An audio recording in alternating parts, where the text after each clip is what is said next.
If you're a music maker or a music producer, there's a huge opportunity in the fitness industry. Let's take the UK fitness industry, for example. 1 in 7 people have a gym membership.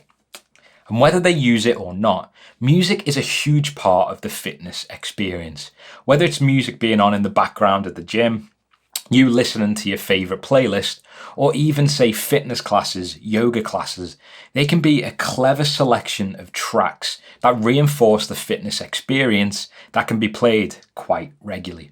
And that's why in this video, I'm going to break down how your music can make you money from the fitness industry. So let's dive in.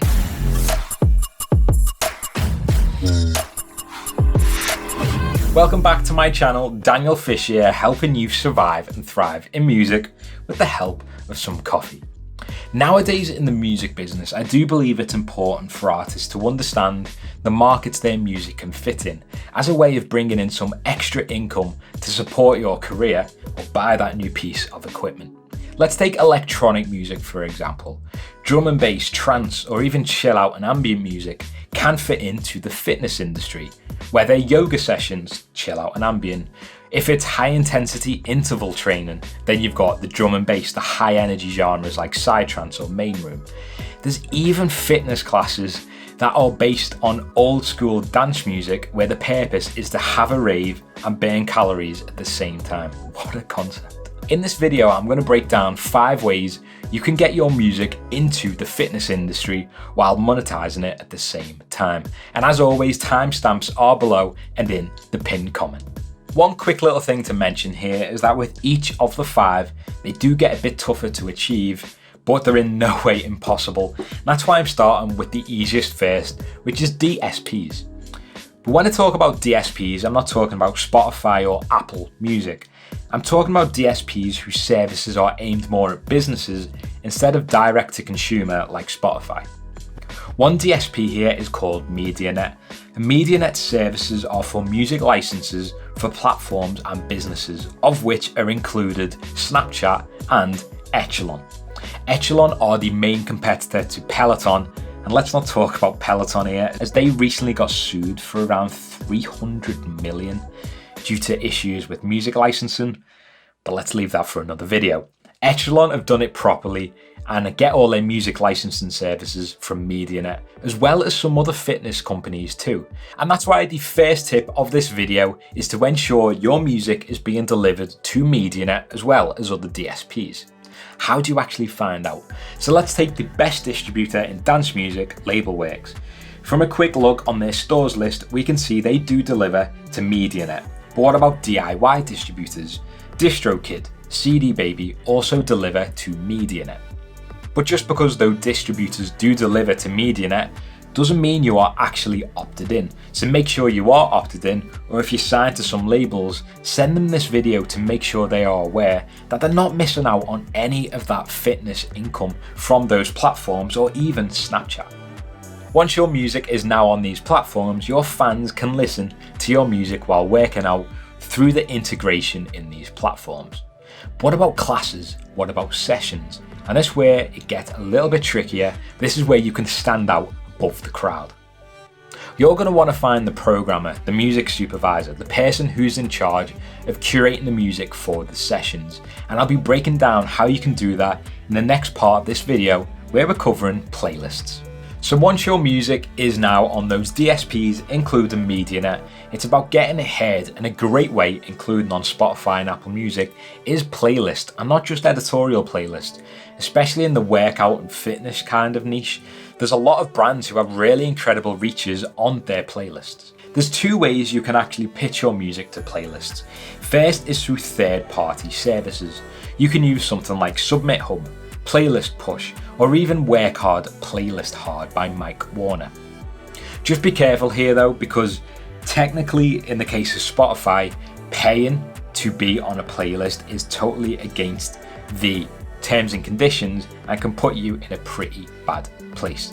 But the route I'd actually recommend here is going direct to the particular playlister, and let's do a quick little guide on how you can find them. Okay, so now let's dive into Spotify and try and find a particular playlist and a playlister to then pitch your music to them. So let's just search fitness. It's probably a good place to start. And maybe let's aim for a playlist that is not huge, but a decent size to begin. So let's have a little scroll down. Let's go for this one, Fitness Songs 2020. Nearly 7,000 followers, so not too shabby. And from looking at this playlist, there is no contact details in the bio. So some people here might instantly not even try to get their music on this playlist. You could search Loud Cult on Instagram and try and slide in through the DMs, but things instantly go to the requests and it's a little tough. So let's just search Loud Cult on Google.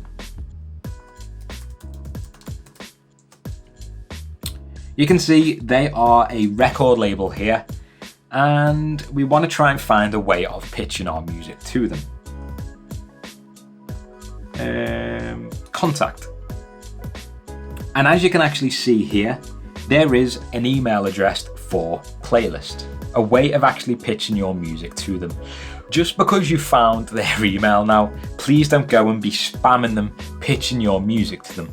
You want to build a relationship here. You want to cultivate that relationship so when it comes up to the you asking to be on their playlist, they know who you are and you've got a bit more of that rapport to have a better chance of being on the playlist. How can you actually do that without just instantly emailing them? First, offer value, and that can just be engaging with them on Instagram. You could reshare that playlist to your story, tag them in it, and then start building the conversation that way. Then when it comes to the time of pitching your track to them over an email or even Instagram if you wish to, which I probably prefer email, you've then got a better chance of them at least checking out the track and considering it in the first place. As if someone just gets a cold email saying, hey, listen to my music, I want it on your playlist, it's instantly coming off as take. You want to find a way of actually offering value as well as asking for something in return. Let's try and find another playlist here. That was too easy to be fair, but let's try and find another one in the context. And let's say Fitness Motivation nearly got 10,000 followers, so a bit bigger than previously, Fitness Motivation 2020. And we can see here, once again, no contact details in their bio, but we can see this is created by 17 Music. So using the same technique again, would help if I spell right, 17 Music. And we can see here, 17music.com.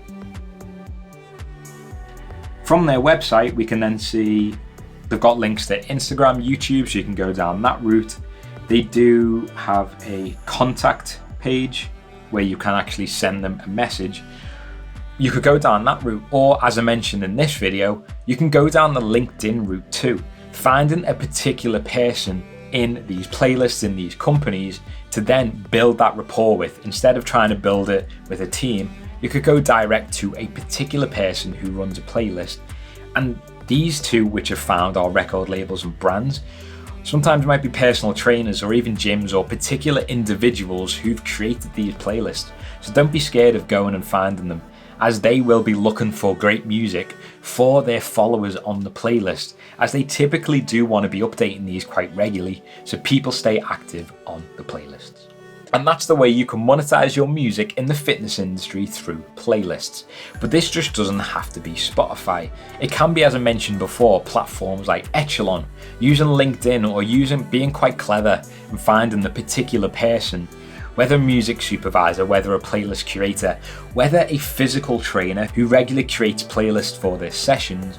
You want to find that individual, build a little bit of relationship there with them, and then you can pitch your music to them. So we've covered DSPs, we have covered streams through playlist. Next, we're talking about sync deals or synchronization deals. I spoke about these in this video, but it's a great way of monetizing the fitness industry here. In case you don't know, a sync deal is when your music gets combined with moving images like film, TV, an advert, maybe even an animation, and you get a nice chunk of money for that deal. In the context of fitness, this could be something like Les Mills, who actually create products where the music is the same and a big part of that experience each and every time. And just to mention here on the monetization side of things, this can be a big part of money because you could get a big chunk for the sync deal, But then with that song being on every time, a few times a day, in a lot of gyms across the country, that's where public performance royalties can really mount up to. So how can you go and get yourself a sync deal? And in this case, there's two ways. There's the traditional way, which is using a music publisher. A music publisher not only collects some royalties like performance royalties, as I mentioned, but they will also be pitching you for sync deals, whether to TV shows, films, adverts, or of course, products for the fitness industry. Just to mention here, just a quick tip in general, if you don't have a music publisher and your music is being played, whether on the radio, being played live, or you performing it, please make sure to sign up to your local PRO in your country, PRS for music in this case, or get yourself a publisher like Centric Music. But that's not the only way. If you are a DIY artist and you want to pursue some sync deals yourself, you can use some third-party services. So let's take the example here of Les Mills, which I've spoken about before. They might be looking for a particular genre, style, or energy for a track for their upcoming product, which could be a program like they have Body Combat or Body Pump. They might reach out to Sync Music, Taxi.com, Vamper Publishing, Music Gateway, there's a lot out there, and say we're looking for this kind of music.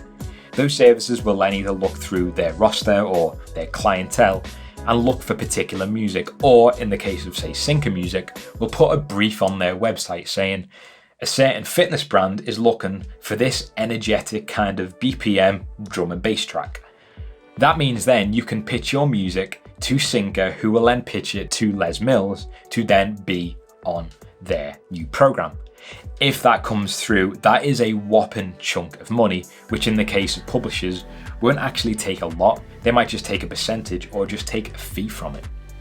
And this isn't restricted just to Les Mills. This could be smaller companies, this could be bigger companies, this could be anyone. And it's a great opportunity, so please don't miss out. And as I said before, please set up your publishing. If you're going to do anything by the end of the year, make sure your publishing is set up. So we have covered now DSPs, sync deals, and playlist. Next we have commissions. And with commissions, it's a little bit of a different kind of spin on what we've been speaking about previously, as you've been using music from your artist project. With commissions, you're going to be using the skills you've got through making that music and adapting it to writing music for a particular purpose, which could be a physical trainer's social media advert, it could be for a gym, for a yoga instructor, for that purpose. And that's a way like mix engineers have taken the skills they've learned from becoming an artist through mixing and mastering their music and have made it a service. This could be a little side hustle you have of writing commissions for the fitness industry. As a quick little guide, how can you find some commissions? A great way could be signing up to Upwork.com as a freelancer. Upwork.com is a freelance marketplace where people post jobs, you pitch your skills, and you could get that contract for that particular job. If you go on Upwork and search music production, music composition, you will find people, yoga instructors wanting particular meditative tracks, or even brands, fitness instructors who are wanting music making. But this also adapts to other things like podcast editing.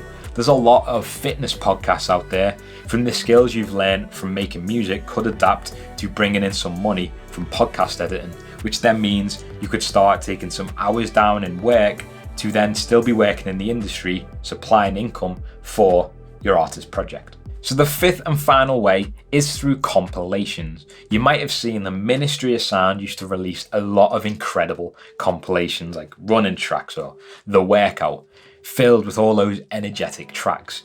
Compilations will be hard to get on as it's all about who you know. It's by no ways as easy as a playlist, but it's just something to consider that you can monetize your music through compilations, through fitness compilations from Ministry of Sound, from HotQ, that are bang on in the fitness industry. So that was a quick little bonus one, and we've covered 5 ways of monetizing your music in the fitness industry. But how does the business of this all work? So I'll now break down how this money would actually come in and you generate revenue from these activities. So in the example of commissions, probably the easiest, you'll get an hourly fee or a rate for that contract, a one-off payment or fee. Great. What about sync deals? With sync deals, you will get the fee for the sync deal.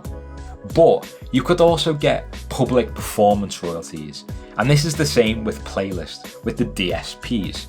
A public performance royalty is when music either recorded or is performed live to the public. Whether it's venues, gyms, radio stations pay license fees to have music on their show, and that fee is broken down to the music that is played. So that is public performance royalties, and it is your music publisher, or if you sign up directly to PRS or your local PRO, who will actually collect those royalties for you and give you them. And of course, with playlists, the way you'll monetize that is through streams. It's not just direct income, it can be social proof, it could be traction that helps you take those next steps. Someone might find a particular track on a playlist, then start listening to you regularly, and you've got a fan. It's not just always to focus on, ooh, it's so many streams. Of course, streaming income isn't really ideal, but there are more benefits to, say, going after these fitness playlists. And then finally, we have compilations. And with a compilation, you'll not only get, say, a royalty on sales, on streams, but there's also mechanical royalties involved there. So make sure you are signed up to the MCPS or your publisher does sign you up. But there are different avenues, different diverse income streams of monetizing your music through the fitness industry. So you've got fees, whether from commissions, sync deals, you've got public performance royalties, which your music publisher will collect for your track being played to the public. You've then got streams, and then you've got the different types of royalties, like mechanical royalties, like sales royalties. There are different aspects of income in the fitness industry. So I hope this video has brought you value. I drop videos like this each and every Monday at 1 p.m. Please consider smashing that subscribe button for new videos like this every week, helping you monetize your music, market your music, and understand and pursue greatness in music. So until my next video, stay safe, stay well, and stay productive while you're working away in the studio.